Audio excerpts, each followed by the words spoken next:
Welcome back to the Tiga Tactics Podcast, a show about self-defense for civilians by civilians. We discuss all things personal protection, including martial arts, combat sports, and street combatives. Our resident MANs, martial arts nerds, include co-founder Tiga Tactics and holder of black belts in 9 different sectors, Conrad Bui. Hello, everybody. We are missing Patrick Vuong for this episode, but I am your other co-host, retired Army Special Forces soldier and champion obstacle course racing athlete, Evan Ultra-OCR Man Perperis. And today we're going to be talking about Ba Gua Zhang. But before we get to that, this episode is brought to you by Vulpes Training. So I just got a huge shipment in from Vulpes Training. Maybe not huge, but it's huge for a personal collection. Several products, and they are awesome. You have to go check out their website. I'm going to drop the link down in the show notes down below. I'm going to talk about one product I got from them. It's called the Pocket Party. It is essentially a plastic pocket stick. So this is what I specifically bought to use to train with EDC flashlight from Tiga Tactics, EDC pen from Tiga Tactics, and then Western Piper methods. So it's a nice, sturdy tool that you can use, and I can impact Bob with full force and not worry about puncturing him or damaging him. So super excited. I know, Conrad, you placed an order, and your stuff should be showing up any day now. Yeah, I can't wait. I saw the picture that you shared with us, and your sword looks really cool. What is that sword that you ordered? So it's a Xephos sword. So based off an ancient Greek sword, and it's got the patina on it. So he painted it so it looks like it's got that when copper gets old, it gets that green tint to it. So that's the idea. Oh, okay, very cool. Yeah. I'm going to talk about that one on a different episode. But yeah, that's what you were looking at, the unique looking one out of that collection I got there. Very cool. All right, check those show notes down below. I'm going to drop the pocket stick link down there as well as the Vulpes training link, and then the flashlight course and the pen course. All right, today's episode we are talking about Ba Gua Zhang, or Ba Gua, which is, I guess, I don't know that much about it. I know generally internal martial arts, similar like Tai Chi. So why don't we start off with Conrad? Give us an overview of what it is, and then I'll start digging into the nuance of it. All right.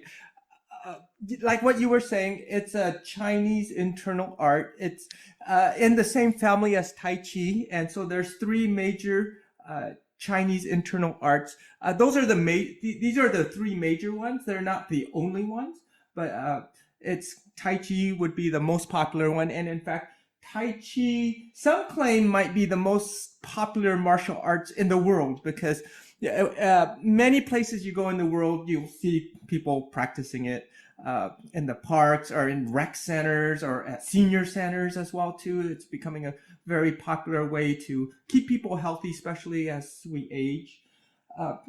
So the other 2 popular ones would be Ba Gua, and I get it, a lot of people probably haven't heard of Ba Gua. And then even the third one, even fewer people have heard of it. It's called Xing Yi. And Tai Chi, Ba Gua, and Xing Yi, they're all based on ancient Asian philosophy. Tai Chi is based on the yin and yang.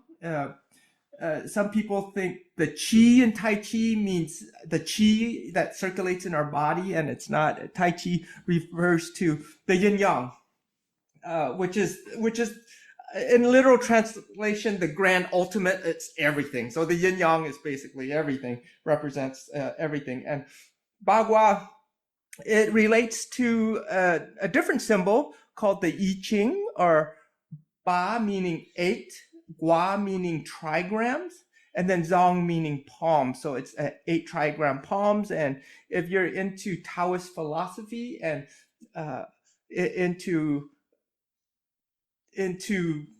that kind of mystical stuff, then you'll know what the I Ching is. It's called the Book of Changes, and some people use it to almost like a tarot card to kind of look and peer into the future, or access some of their subconscious as to what they should do in the future.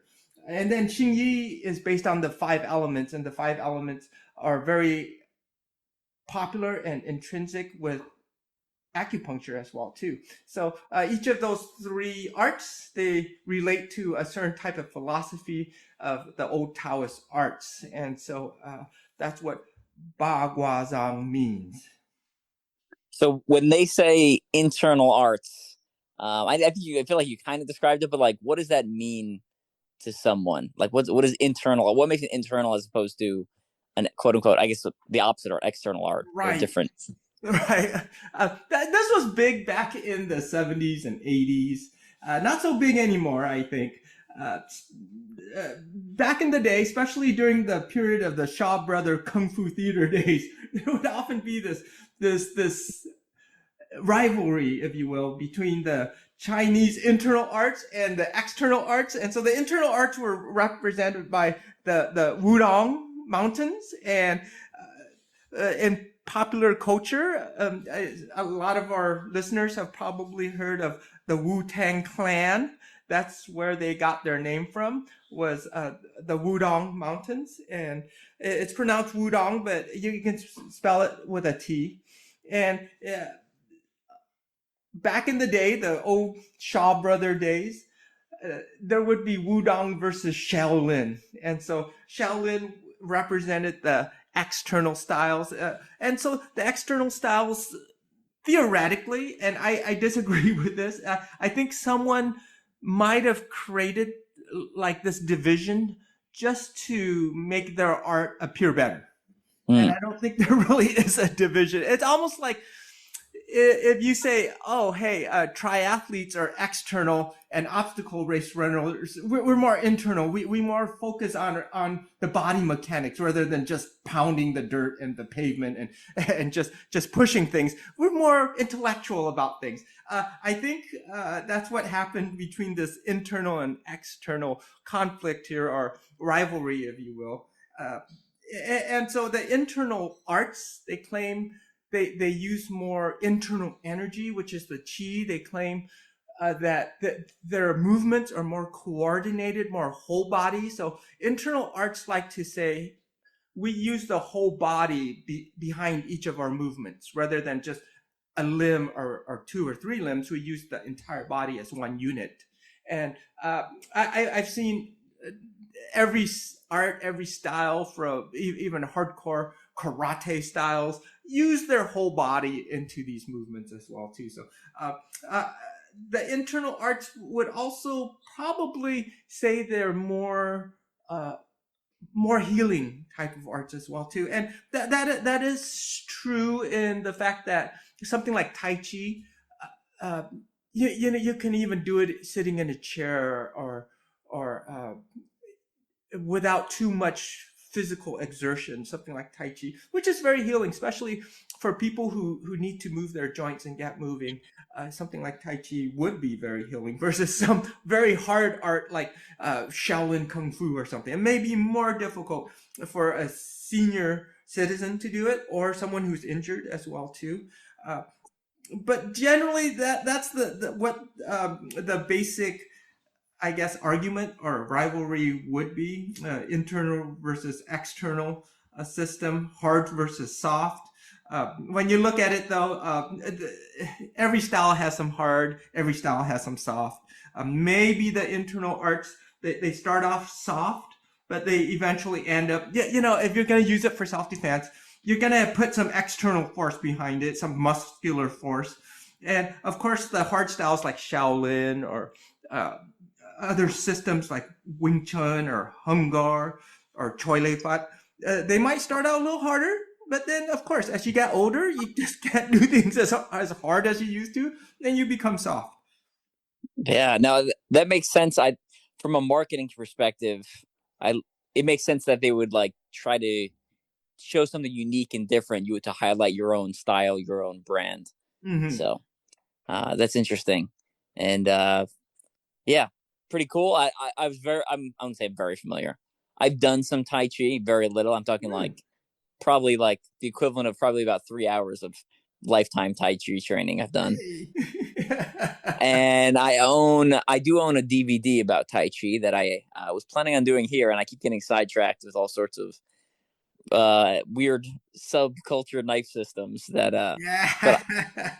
but Tai Chi is on my list of like I enjoyed like the couple of lessons I had, and Mm, I wouldn't mind doing it as just kind of relax and keep the body movement. And I think there's a lot of value in learning a bunch of skills younger, and then I feel like when I get older, yes. I can use them, and I'm not maybe I'm learning some new stuff, but at least I have like a foundation that I Hmm. can use later in life. Now, I you mentioned the three arts. I guess what's the difference between the three? Um, I've heard of Ba Gua Zhang. I've heard and Xin Yi. I've heard the name, but I know absolutely nothing about it. So oh, what would you say the defining characteristic between the three? okay. Tai Chi would probably be, and I'm generalizing here. This is very broad generalization. Uh, Tai Chi would probably be the slowest, most comfortable art for an older person. Uh, that being said, Tai Chi, it's great training. All the slow movement, especially if your teacher teaches deep stances like the traditional ways, super healthy for your joints. And also, I think something like Tai Chi, uh, anybody can do it. And like what you were saying, if you start off young, you always have that skill with you. As you age, you just grow right into it. So I think learning it young is not a bad idea.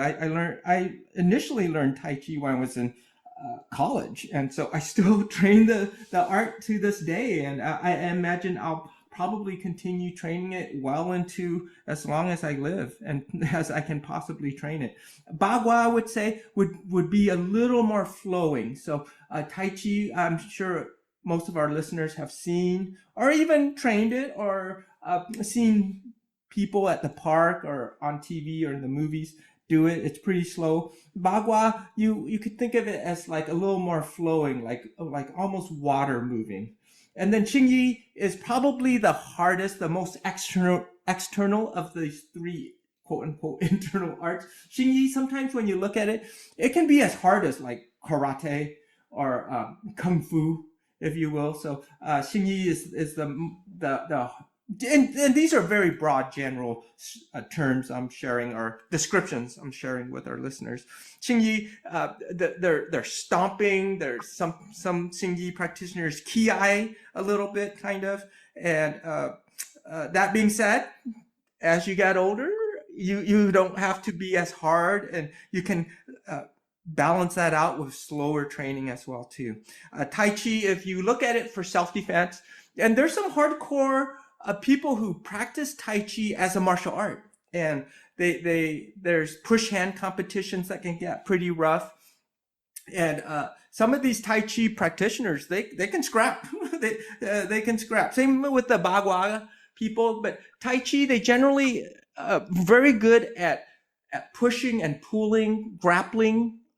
They have something called push hands competition where you're both in a fixed stance, and it's almost like sumo. Whoever can push the other person off from their stance or pull them off from their stance can win that round.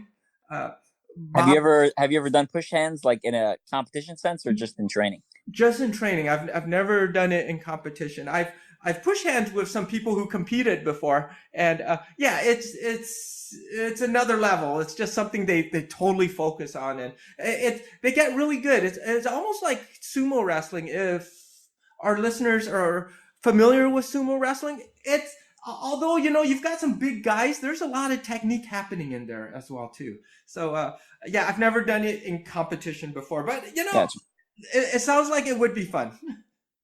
yeah. It's like anything else. If you hyper specialize on something, Mm-hmm. you'll get specific things that are like nuanced for that rule set, that skill. So Right. So Tai Chi would be really good at that. Some people describe Tai Chi as like a rubber ball. Like it's just very, you push on it, it'll just bounce right off of it. Ba Gua, I would describe Ba Gua as like a ball made out of wire. And if you, made out of metal and wire, like a playground like a playground with all this metal around it. And as it spins, if you get something caught in there, like your arm or something, it'll just break those things off. So that's kind of like Ba Gua. It spins, it turns a lot. If you see some of my posts online, it's a very circular type of art. And Xingyi, I would say, is probably like a bowling ball. It just comes rolling at you very hard, very strong. So with Ba Gua, I guess tell me about, like, are there ranks? How many forms are there? Tell me a little bit about some of like the structure of the system. Right. A typical Chinese system, it has a lot of forms. We start out with a stance set. And I really appreciate the stance set. You go through a horse stance, a front stance, a back stance, cat stance, all those stance, like a twisted stance. And back in the day, that stance set was used to weed out students who were not very serious. And so they would have you doing that stance set for a whole year. It's like the students who weren't very serious, they would just leave and just think, hey, they're not teaching me anything. But the stance set, holding those stances for, let's say, 30 seconds each, once a day, or if you hold it a minute, 3 times, each stance for a minute, maybe 3 times a week, and you go through that stance set, it really stabilizes your joints. We talked about the 3 components of joint health, the flexibility, the strength, and then the stability of the joint. That really helps with the stability of the joint, because these stances, the horse stance, you'll hold your knee at a certain angle. When you hit a front stance, you'll hold your knee and load it from a different angle. When you hit a back stance, again, you're loading it from a different angle. Cat stance, there's like a twisted horse stance. There's all these stances where if you're holding it for a period of time, that strengthens your tendons and ligaments. Not so much your muscles, but what's holding that joint together. And so I think that stance set, if somebody's like, oh, well, that's a useless set there, I'm not going to do it anymore. Oh, gosh, it's something I use to rehab my knees, because I have messed up knees from jiu-jitsu and Muay Thai. And that stance set really helps to stabilize my joints. It also, stances, when you use them in Kung Fu, they're actually used like when you throw somebody, you try to throw them on your knees. Or you try to have their head land on your knee or their back land on your knees. And if you have strong legs that can hold you up, your legs actually become like fire hydrants. Like if you threw somebody on a fire hydrant, you could kill that person. The old Kung Fu styles, that's what they use their stances for. And that's why that stance set was so important. Because if you throw somebody on your knee that's bent, and you have a weak, unstable stance, you're just going to fall and crumble with them. But if you have some strong stance, you throw somebody on there, that can cause some real damage. So that stance set, it looks like it's just very academic or just grueling, but it creates some solid foundation. And there's some combat uses if you know how to use it. We also have, in this system of Ba Gua, we have a set called the 8 mother palms, which are 8 palm changes that are very short. And then we have the first real form you learn is called the original form, original form, there's 8 palm changes, but these are, each palm change, it's a lot. There's 178 total moves in this form, which breaks down to about 89 moves a side, because we do it on the right side and then the left side.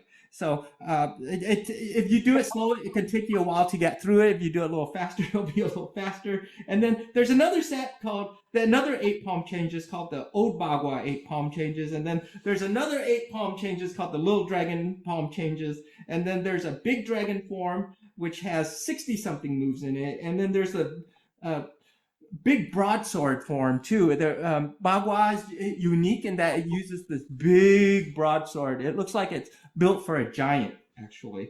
And it's a cool weapon.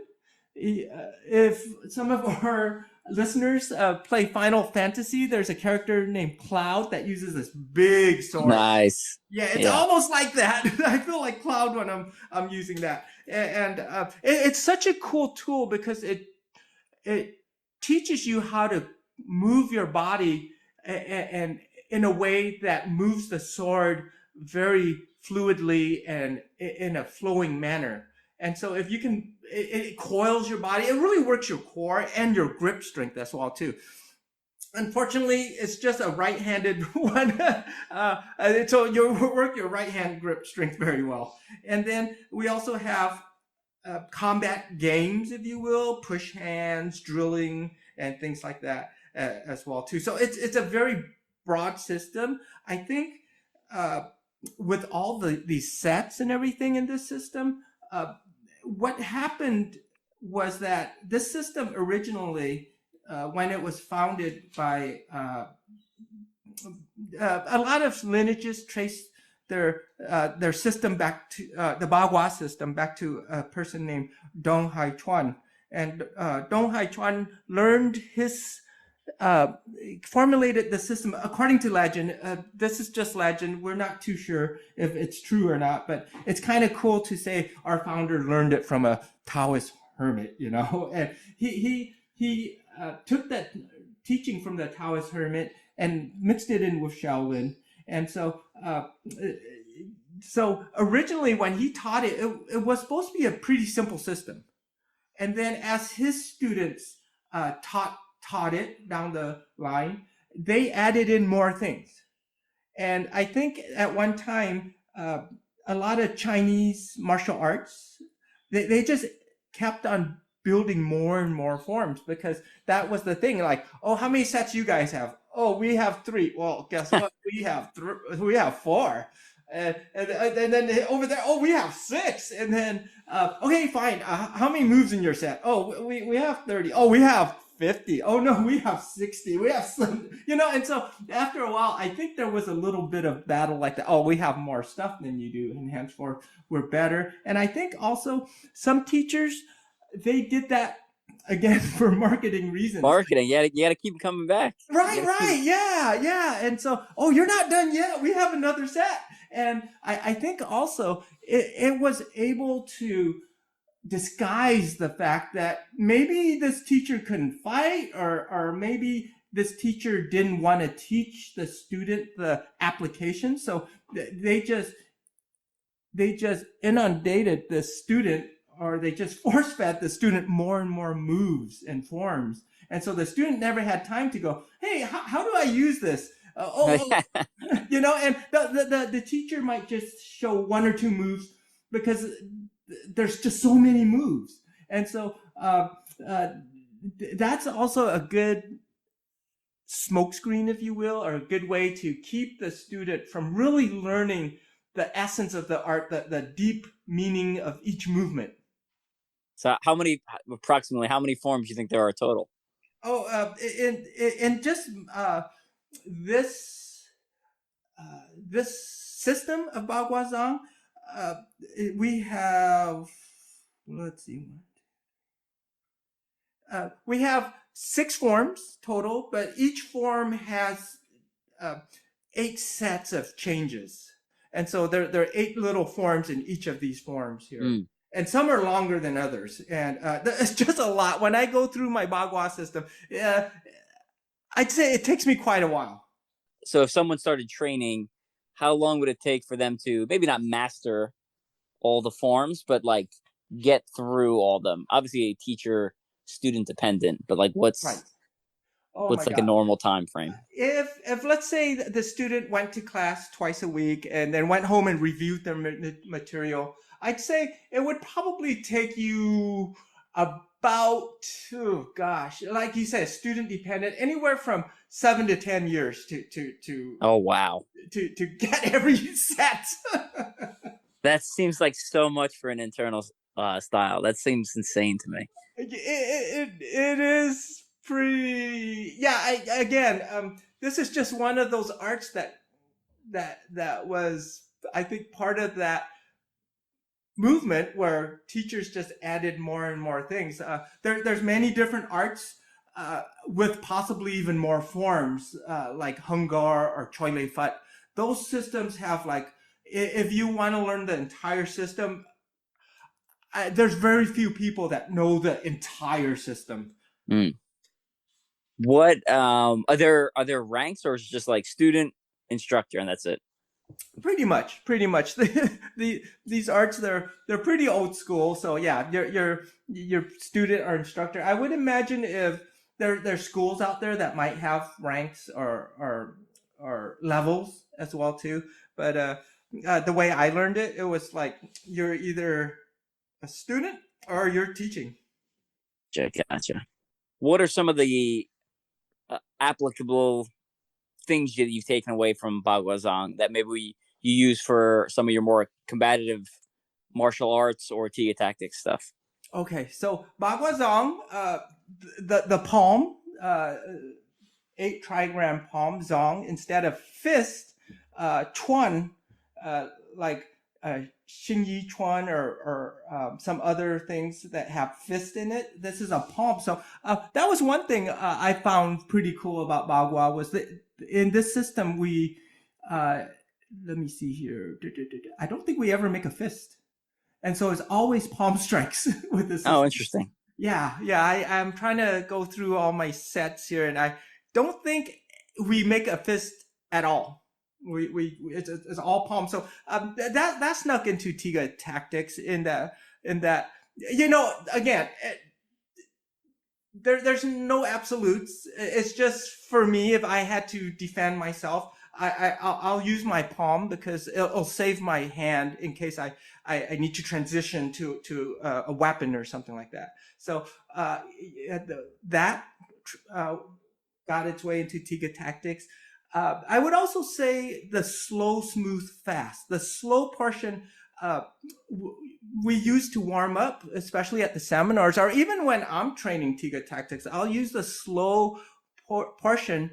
And that comes from, quote unquote, the internal art, just going slow and really trying to feel every fiber of my being into each of those strikes before I smooth it out and then go fast. And so that part got into Tiga tactics as well too. Just the body mechanics, the internal arts. Like if you have a good Tai Chi instructor, they will help coordinate your lower body, your middle body, which is your core, and then your upper body together, synchronizing it properly. And so it becomes a very much a meditative kind of aspect, because you're really trying to pay attention to every part of your body into the strike or into the throw and make it efficient.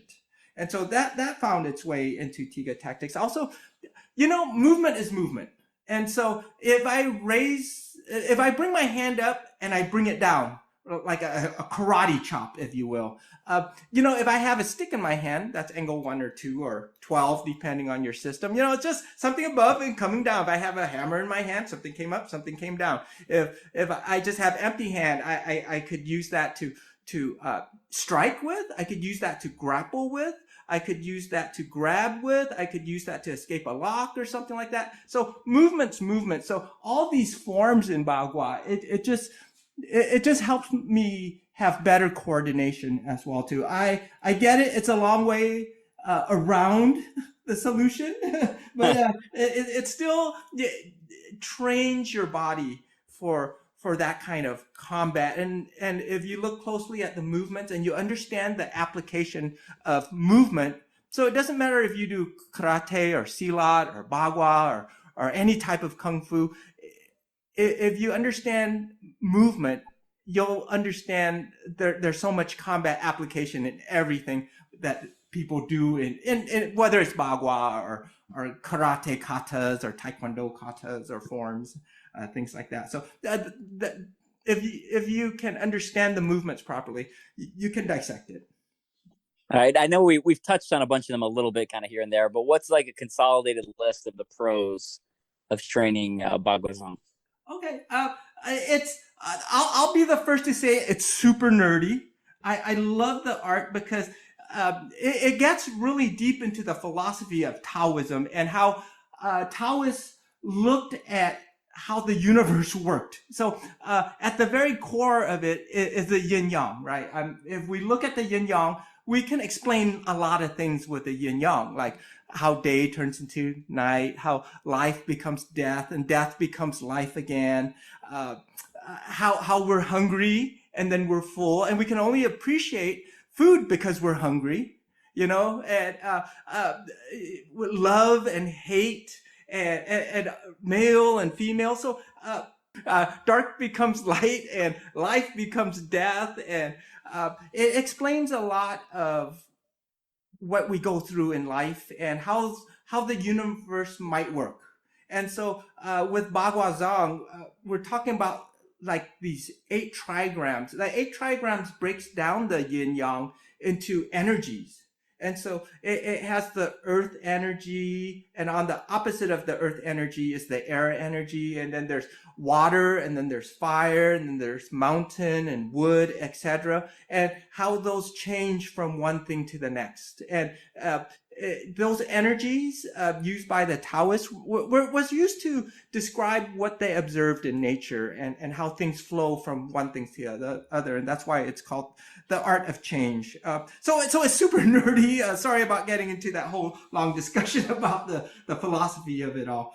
I would also say, the forms. I was just watching on your Patreon page about your take on kata, and I really like your demonstration and your competition footage as well. It's so cool. That's so nerdy. I think it's just cool. And I understand some people, they don't like forms, or they don't have time to do forms, because it does take up time. And if we don't have an unlimited amount of time, well, there's probably better things you can do if you want to be combat ready or more effective at defending yourself. I totally understand that. That being said, forms, they give me a connection to the past. It gives me a connection to my teachers too. So when I'm learning a form, I'm kind of remembering like the times I had with my teacher, like the times that when he taught me and how I felt learning the set. And so it's nostalgic for me.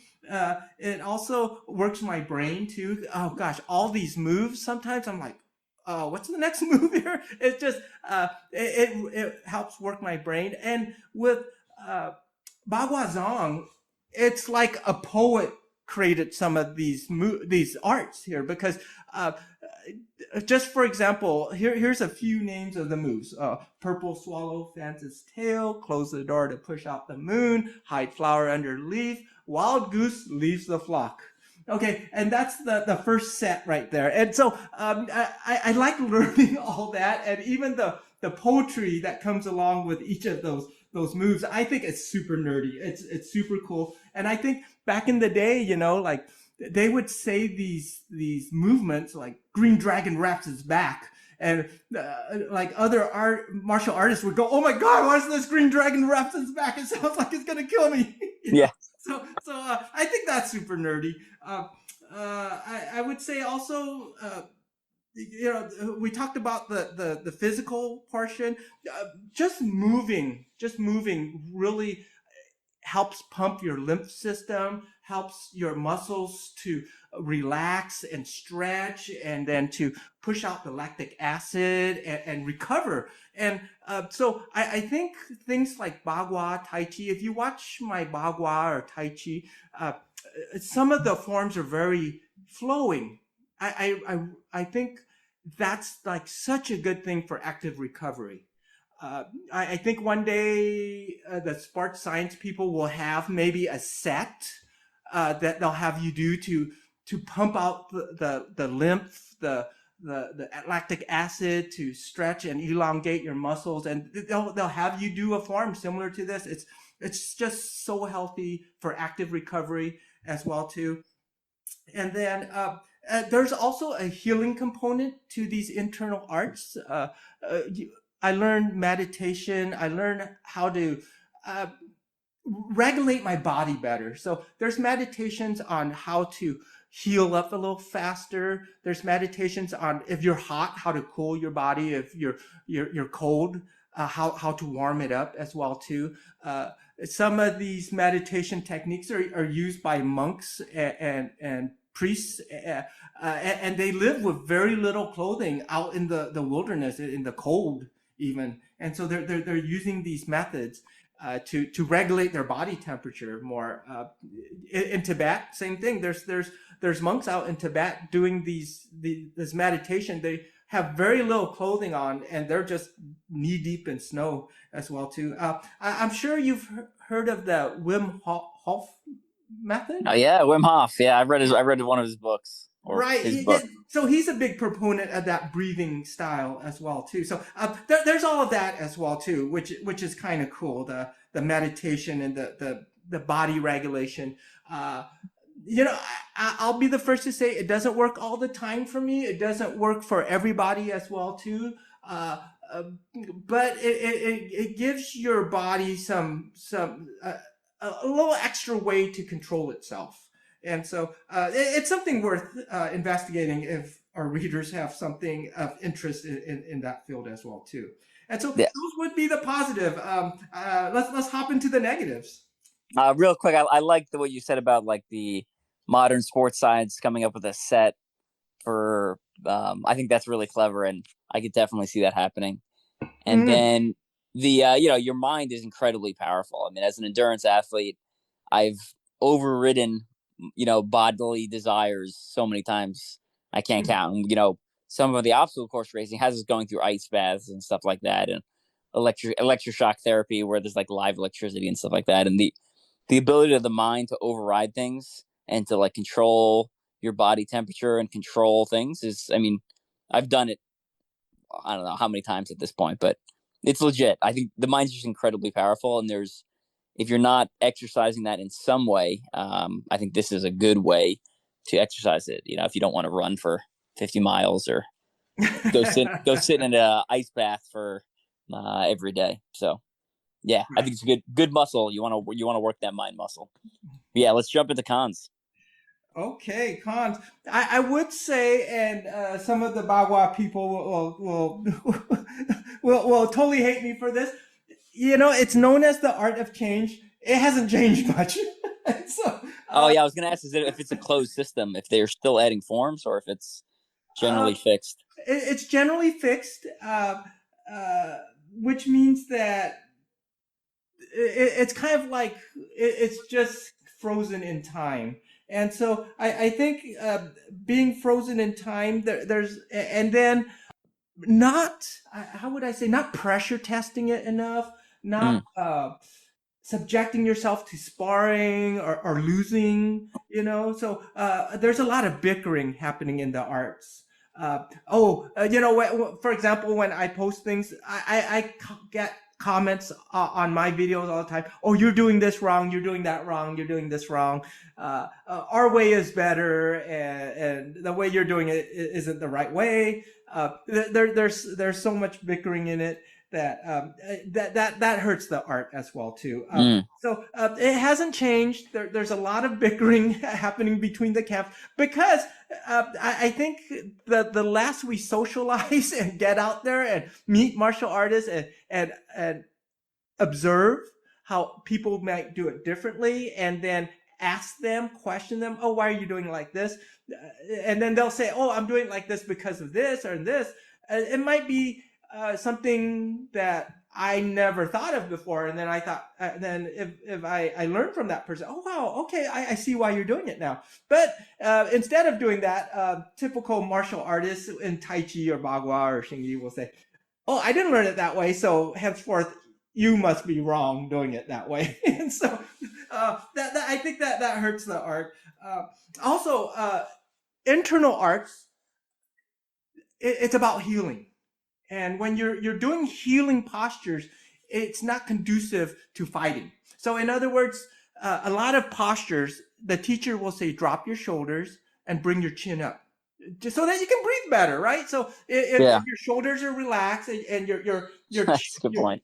Yeah, and your head is slightly pulled up, it's almost like good posture, a slight pull up, like if your head was attached to a string and it's just gently pulling your head up. That's good Tai Chi, Ba Gua, Xing Yi posture. If your teacher sees your shoulders are up, they'll say, oh, drop your shoulders, too much tension here. If your chin is down, bring your chin and your head up. Good posture. That allows you to breathe better. But if you're using that to fight, your chin's in the air, your neck's exposed, not a great posture for that. So that's why if you watch MMA fighters versus Tai Chi guys or Ba Gua guys. The Ba Gua or Tai Chi guys often get knocked out because their chin is way up in the air. Well, And yeah, not moving their head too. Yeah, like that's absolutely. what's funny is I was just watching a reel today that was talking about kata and like how you can make kata look super good if your head is like almost detached from your body, so it's like floating while your body's doing this like very violent, jerky movement, Right. and how that's something that judges look for. But again, if you're because you're hyper specialized in that, now my head's not moving, which is like terrible for fighting. Like that's how you get knocked out, right? If my Right. head's just sitting still. Mm-hmm. So Absolutely. And your chin's up and your your shoulders are chin's up, your down. shoulders are down. Yeah, you're not Yeah. moving. You're rooted to the ground for like you would be in like a push hands type scenario. Yeah. Yes, yes. So yeah, I think as long as the internal artist recognizes that and realizes, oh, health and fighting, and they should be two completely two complete different subjects, because when you're teaching health, you're trying to activate your vagus nerve, your autonomic nervous system. You're trying to relax. When you're fighting, you've got your sympathetic nervous system going. You've got adrenaline. You've got the turtle posture that you should assume protecting everything. It's not healthy keeping that posture, but it'll protect you during that time. And so it's important to be able to distinguish between those two things. All right, I have two more quick questions before we go. One, I know we kind of you touched on it a little bit already, like the difference between the three styles. But if someone was like, I want to take an internal martial art, I'm not sure which one. Any additional tips or something that you would have that would direct them towards Tai Chi over Ba Gua over Shin Yi or vice versa? Just whatever vibes with you the best, because there's going to be philosophy taught along with each of these arts, and if you're more into the yin yang philosophy, the I Ching and Ba Gua has that. Tai Chi has it deeper, and if you're more into the I Ching and the Book of Changes, Ba Gua is a cool thing to do if you're into the five elements. Xing Yi, also age wise. Xing Yi, I think, would be great for younger people up until your 50s, 60s. Ba Gua is great into your 60s, 70s. And Tai Chi is terrific for anybody at any age. Nice. I think it's good rundown. Have you seen the movie Tai Chi Zero and Tai Chi Hero?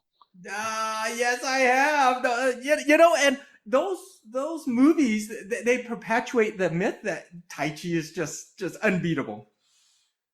They're so good though. Yes, they are. It's so good. I love those movies. Yes, absolutely. And that's why I got into Xing Yi too, is because when I was younger and I thought these internal arts, that's what held the solution to multiple attackers and to just flipping your wrist and throwing somebody to far away from you. I really bought into that whole mystical thing. Yeah, and if anyone's a Last Airbender fan, Avatar: The Last Airbender, Yes. Tai Chi, I guess, is what they used for the basis of waterbending, Hungar for earthbending, Northern Shaolin for firebending, and Ba Gua Zhang for airbending. Yeah, So, you're a big nerd. I love it. Yes. I did have to double check. I looked it up. I double checked it. Like I don't have that memorized, so just for people. But I have looked it up in the past, and I was like, oh, that's kind of cool that they Yeah, use like real styles for the artistic inspiration. So absolutely. cool. All right. Any other final comments we need to give about Ba Gua Zhang before we close out the podcast? Nope. If one of our listeners or somebody listening is interested in, feel free to contact me for more information if you want, or dig online. There's lots of videos out there. Oh yeah, this stuff used to be secret. It was like supposedly only taught in the imperial palace at one time, because it was so secretive. And now you can find just about all the sets, everything on YouTube. So feel free to check into it. Well, that was good. I learned a lot. I'm not planning on picking up Ba Gua Zhang anytime soon, but I did. I am I was curious to hear different aspects and styles and some of their logic. And yeah, very interesting. Very interesting. Final shout outs we need to give. Upcoming events for Tiga Tactics. What do we got coming up? Oh, just a real quick shout out to my teacher. He's already passed away. Uncle Wayne Welsh. He's the one that taught me Ba Gua Zhang.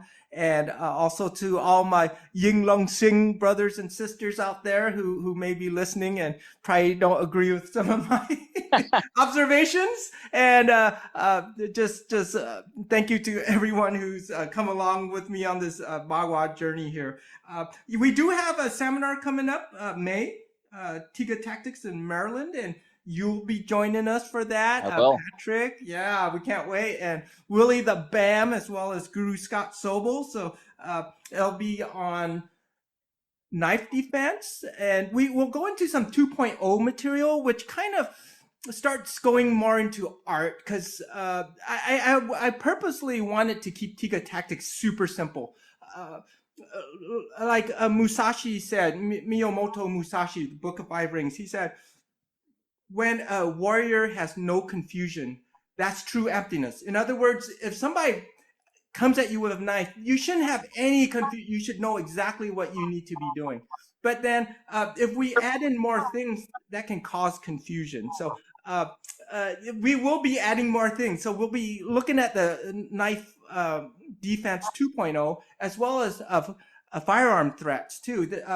Firearms, I remember as a martial artist, before I really took a deep dive into defending my life against something like this, it was always a big mystery to me. So this is a subject that I wish I had learned 10 years ago. So we're going to share with our participants the latest in surviving these firearm threats, and we'll include stats and FBI stats and things like that, as well as CCTV footage as well too.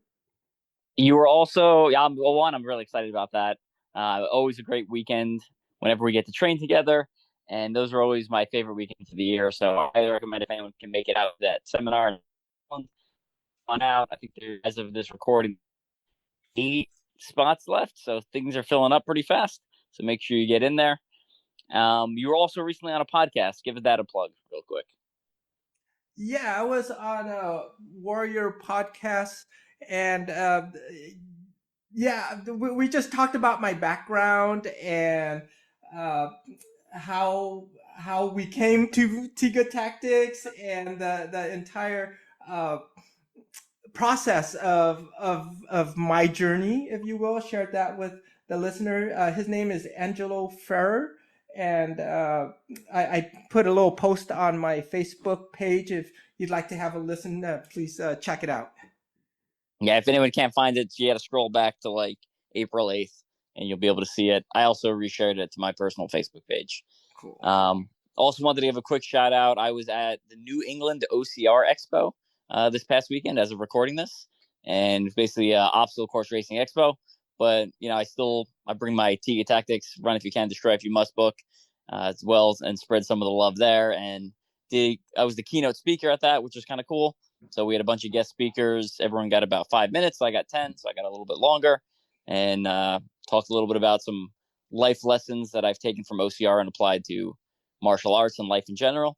And then plug Tiga Tactics a little bit at the end as well, to let them know kind of where my life is taking me next. And it was just a cool event. So next one won't be till April of 2026, the next New England OCR Expo. So anyway.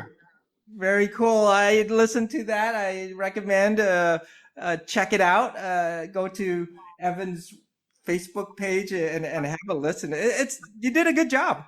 Yeah, I'm gonna get the full. One of my friends recorded like the full speech. I'm gonna publish it on my YouTube channel once I get the actual content, and I'll throw some video behind it for people. So the YouTube channel is youtube.com/ I think at Ultra-OCR man. So it's called the Strength and Speed YouTube channel. So check that out.